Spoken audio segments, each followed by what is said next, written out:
Low Animage this is Sanky और आज हम बात करेंगे episode number 10 of Solo Leveling की। तो बिना किसी देरी के शुरुआत करते हैं एपिसोड नंबर 10 की एक्सप्लेनेशन। तो शुरुआत में जिनवो और जोई पार्क में वॉक कर रहे हैं और जोई बोलती है कि जिनवो अब तुम बहुत ही डिफरेंट लगते हो और मैं अब तक नहीं बदल पाई। जिनवो बोलता है कि बहुत कुछ बदल चुका है और एक्सपीरियंस हर इंसान को अलग अलग तरीके से बदलता है।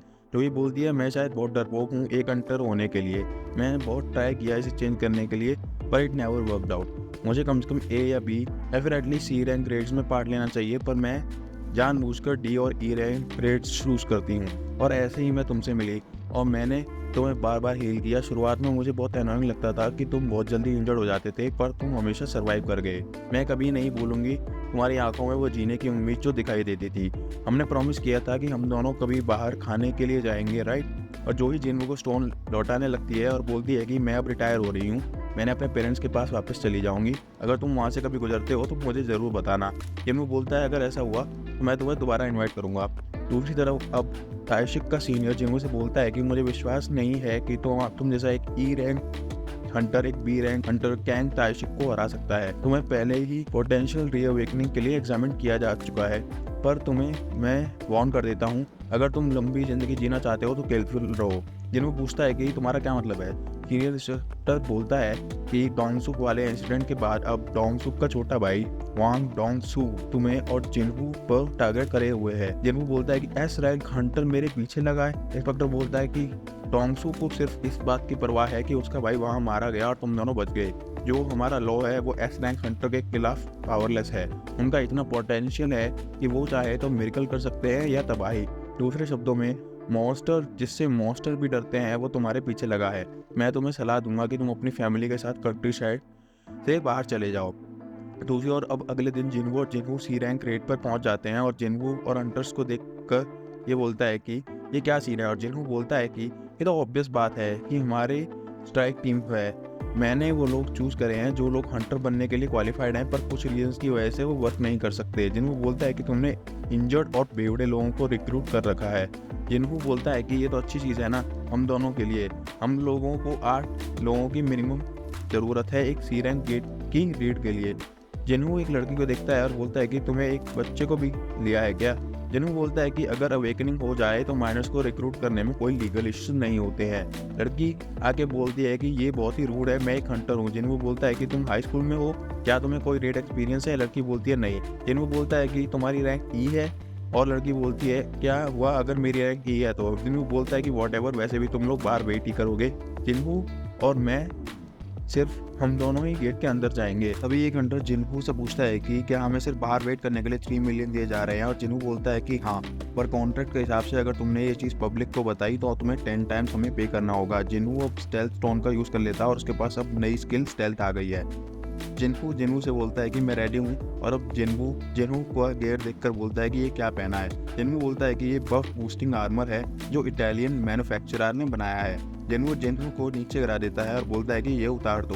अब जिन्हू और जिन्हू डंजन में जाने के लिए तैयार है और स्कूल में जिन्हू की सिस्टर सोच रही है कि सोंगी ने आज स्कूल स्किप किया है क्या। दूसरी ओर बाकी हंटर्स बाहर वेट कर रहे हैं। तभी जिन्हू डंजन से बाहर आता है और वो ये देखकर एकदम हैरान हो जाते हैं। और जिन्हू ने डंजन बॉस को हरा दिया है। अब जिन्हू बोलता है कि रेडी हो जाओ, आज हमें 3 डंजन्स क्लियर करने हैं। और सोंगी ये देखकर एकदम हैरान हो जाती है। दूसरे डंजन में जिन्हू गॉब्लिन्स को इजीली मार देता है और डंजन बॉस का गला काट देता है और उसका लेवल अप भी हो जाता है। अगले दिन जिन्हू फिर से रेड करने के लिए निकलता है और डंजन में एक स्नेक को मारता है और जिन्हू का लेवल अप बहुत तेजी से बढ़ रहा है और वो एक मैंटिस बॉस को भी हरा देता है। और अगले दिन डंजन में स्टेल्थ स्किल का यूज करके वो वुल्फ को इजीली मार देता है। और अब जिन्हू की स्किल डैश लेवल 2 हो गई है और नई स्किल एडवांस डैगर वील्डिंग और फैटल स्ट्राइक भी जिन्हू ने अचीव कर ली है।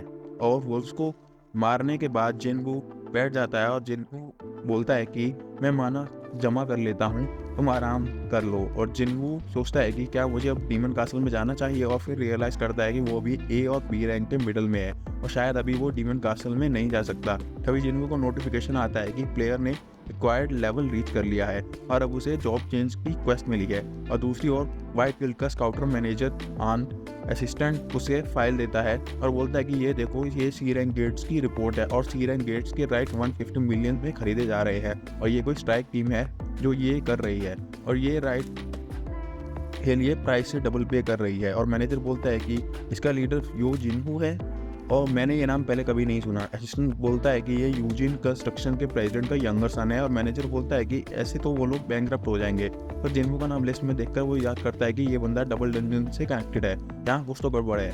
दूसरी ओर रिवर के पास हंटर्स गेट के बाहर वेट कर रहे हैं और जिनहू गेट से बाहर निकलते हैं और जिनहू सोंग यी को देखकर बोलता है कि क्या बात है, और सोंग यी बोलती है कि कुछ नहीं। दूसरी ओर मैनेजर और असिस्टेंट वॉक कर रहे हैं और असिस्टेंट बोलता है कि आपको लगता है कि जिनहू को रीअवेकनिंग मिला है। मैनेजर बोलता है कि हाँ, और असिस्टेंट पूछता है कि वो कैसे। मैनेजर बोलता है कि जिनहू ने 3 मेजर डिजास्टर से जिंदा बचकर आया है। पहला डबल डंजन इंसिडेंट, दूसरा डोंगसुक की स्ट्राइक जो टीम वाइप आउट हो गई थी, तीसरा कैंग ताशिक का मर्डर इंसिडेंट। जब भी लोग इंसिडेंट्स में मारे गए, जिनहू हमेशा जिंदा बचकर आया है। इसका सिर्फ एक ही एक्सप्लेनेशन है कि जिनहू को रीअवेकनिंग मिली है। और असिस्टेंट पूछता है कि मैनेजर कहाँ जा रहा है, और मैनेजर बोलता है कि मैं एक प्रोविंशियल ग्रुपी को रिक्रूट करने जा रहा हूँ। वो दोनों साइट पर पहुँचते हैं और हंटर्स को बाहर देखकर वो लोग सोचते हैं कि ये क्या पिकनिक चल रहा है। तभी सांग यी उनके पास आकर बोलती है कि ये एरिया ऑफ लिमिट्स है। मैनेजर बोलता है कि सॉरी, हम हंटर्स को देखकर थोड़ा क्यूरियस हो गए थे। असिस्टेंट पूछता है कि ये गेट ही है ना, क्या तुम्हारे लिए गेट के पास रहना सेफ नहीं है। सॉन्ग यी बोलती है कि मुझे बच्चे की तरह ट्रीट मत करो, मैं भी एक हंटर हूँ। और मैनेजर बोलता है कि तुम भी इस टैग टीम का पार्ट हो। सॉन्ग यी बोलती है हाँ। मैनेजर सोचता है कि जिनहू अकेला ही डंजन क्लियर करने चला गया है, मेरे हिसाब से जिनहू बहुत ही ह्यूज माइंड है। मैनेजर बोलता है कि सॉरी फॉर डिस्टर्बिंग, और वो दोनों जाने लगते हैं। जाने के बाद जिनहू और जिनहू डंजन से बाहर आते हैं और जिनहू से बोलता है कि मुझे कल एक काम है, तो क्या हम रेड को थोड़ा डिले कर सकते हैं। जिनहू बोलता है कि मैंने कुछ गेट रिजर्व कर रखे हैं, तुम कहो तो कैंसिल करता हूँ। जिनहू बोलता है कि ये तो वेस्ट ऑफ मनी होगा। जिनहू बोलता है कि मैं गेट्स को 2 डेज के लिए होल्ड कर सकता हूँ। जिनहू बोलता है ठीक है। फिर दूसरी ओर हंटर गिल्ड के प्रेसिडेंट को आइलैंड का ड्रीम आता है और वो फाइल उठाता है जो जेजू आइलैंड के मिशन की है।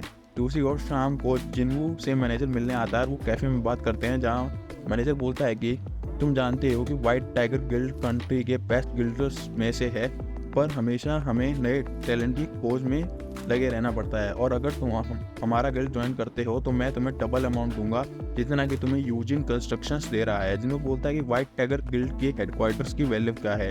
मैनेजर बोलता है कि 50 बिलियन।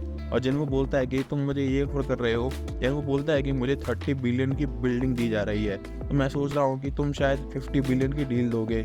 मेरे पास डॉक्यूमेंट्स हैं मेरी डील कि अगर तुम्हें विश्वास नहीं है तो। जिनहू वहाँ से जाने लगता है। जिनहू उससे पूछता है कि तुम्हें मेरे बारे में कैसे पता चलेगा, तुम्हें कहीं मेरा पीछा तो नहीं कर रहे थे। जिनहू अपना स्टेल्थ स्किल यूज़ करता है और डिसअपीयर हो जाता है और मैनेजर के चीक पर एक कट लगा देता है। मैनेजर बोलता है कि मुझे माफ़ करना, पर टाइट डंजन मार्केट की वजह से रुक की ट्रेनिंग में डिले हो रहा है और बिना ट्रेनिंग के वो रोड्स पर जा नहीं सकते। मैं इन्वेस्टिगेशन कर रहा था कि कोई इतने डेट्स खरीद रहा है, तभी मैंने तुम्हारा नाम देखा। जिनहू बोलता है कि और कौन है जो मेरे बारे में जानता है।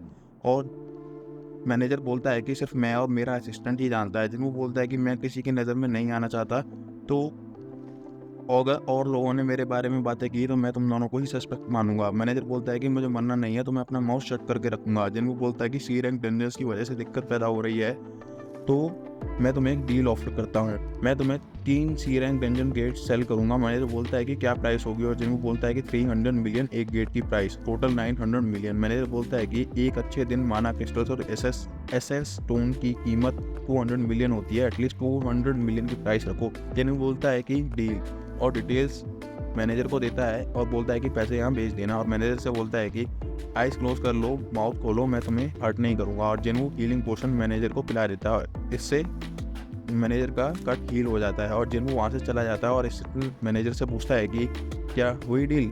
मैनेजर बोलता है कि जिनहू बहुत ही बिग डील है, मैंने गलत सोचा था। अगले दिन जिनहू से बोलता है कि 600 मिलियन आ गए हैं, पर उसने ये इतना ओवर प्राइस डील कैसे कर लिया। जिनहू बोलता है कि ये एक ट्रेड सीक्रेट है। दूसरी तरफ असिस्टेंट मैनेजर को बोलता है कि मैनेजर ने 70 मिलियन वाले सी रैंक गेट 200 मिलियन में बाय कर लिए हैं और उन्हें बहुत लॉस हुआ है। मैनेजर हैरान होकर बोलता है कि अरे शिट। तभी उसे जिनहू का मैसेज आता है कि अब वी आर इवन। ये फैक्ट मैं भूल जाऊंगी कि तुमने मुझे स्पाई करने की कोशिश की थी। मैनेजर बोलता है कि ये बंदा बहुत ही अलग चीज़ है, इससे पंगा नहीं लेना चाहिए। पर अब उसके पास जिनहू की कॉन्टैक्ट डिटेल्स आ गई हैं, तो मैनेजर थोड़ा खुश हो जाता है। दूसरी ओर जिनहू ड्राइव कर रहा है।